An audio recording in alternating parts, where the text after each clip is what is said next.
Good morning. Happy Monday. Hopefully everyone's off to a good start. I want to ask a question off some content that I've absorbed this weekend. And it's kind of a two-part question. One, is this fixable? Is the economy as we know it, can you fix it and get us on the right path? Second question is, where did we go wrong? And those are the two questions that I hope to answer in this video. Number one, so is this fixable? In my estimation and opinion, I don't think that the economy is fixable, and here's why.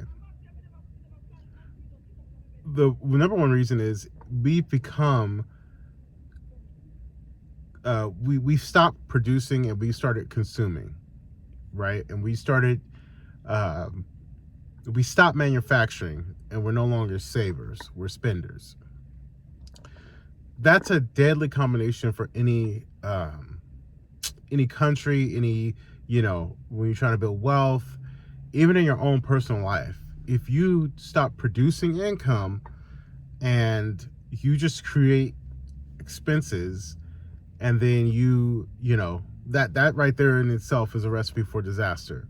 And a lot of us have been in that situation, or maybe you're in that situation where your expenses is at an all-time high, and obviously with the inflation running as hot as it is, well, actually the most recent inflation report cooled down, which ironically that and I'm not an economist, but ironically the 10-year note went up, right?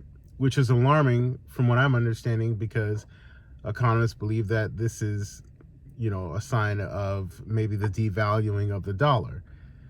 Having said all that, goes back to our question, can this be fixed?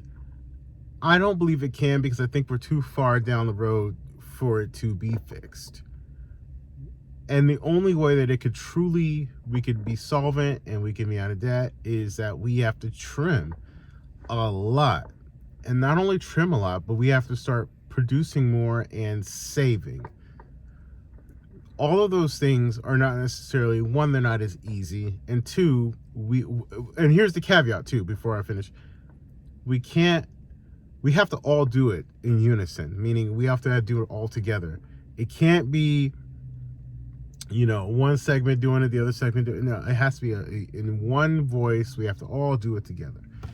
I don't see that happening. I don't see us giving up those luxuries, right? We all enjoy the luxuries. I enjoy the luxuries. I don't see that happening. Just with what we've been conditioned to do and what we know as normal in our society. Americans, we don't run on Dunkin', we run on debt.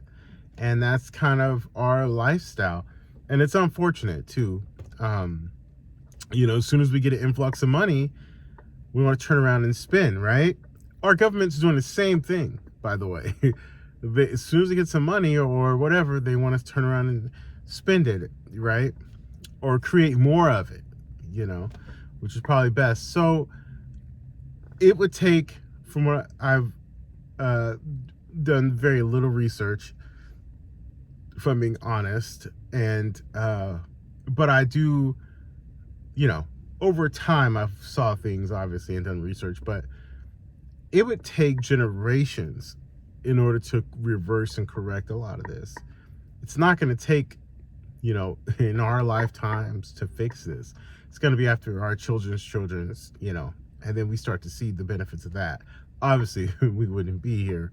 Most of us wouldn't be here for that. But that's why I don't think it's fixable or solvable. The second part of it is where did we get off? Sometimes when even in real estate, and I know this is not typically my real estate, advice or channel or something like that, but hopefully you guys find this interesting and you enjoy this type of content. Please like, subscribe, and comment and share. I appreciate that so much. But did the boomers, did they get it wrong? And let me do a caveat here before we talk about that.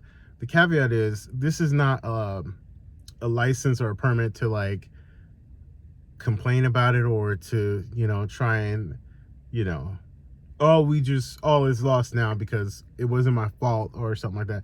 Well, we still have work to do, and we still got to make sure we get out here and execute for our families, right? We still got to take care of the basics. But having said that, the boomer generation definitely played a role, if not were the catalyst for where we are today, in my opinion. Our grandparents and things of that nature did not really prepare the generations to kind of set us up. They kind of got theirs and, you know, pulled the ladder up behind them, which is definitely unfortunate because they took advantage of so much, right? That was a period of time that you could work a job and start in the mailroom and then become, you know, very high earner somewhere in the company later on. And that was, you know, they were building houses for a little bit of nothing using very cheap labor, outsourcing it often, not using American workers, and so forth and so forth. And all of those things combined, I think, really set a precedence for where the economy is going. And that was the time, that was around the time where they were voting and they were passing things that were just going to screw future generations and their children's children, right? Which is where we are today. Happened in my own family, you know, losing property and not passing property down, just selling it and saying, let me just get mine while I'm still here. You know, let me just get what I can out of it. And you guys just figure it out. Well, that obviously is a recipe for disaster. So that's my opinion. I feel like the boomer generation, and it's not to pile on, but I think they definitely missed the mark by a mile because I think they were doing things and they couldn't see themselves. They weren't going to be here to live through it, you know, which is hopefully my generation, I'm a millennial, hopefully we can learn and try and do the best we can with what we have and leave something to our kids so they can have a better life and not have to go through necessarily as hard as what we go through. Obviously, we want our kids to be resilient and go through things, but maybe leave them something so they don't have to start from zero or scratch. Please like, comment, and subscribe. I appreciate you guys. Thank you so much for tuning in. Again, a little bit off our normal topic, but just wanted to leave that with you guys. Take care.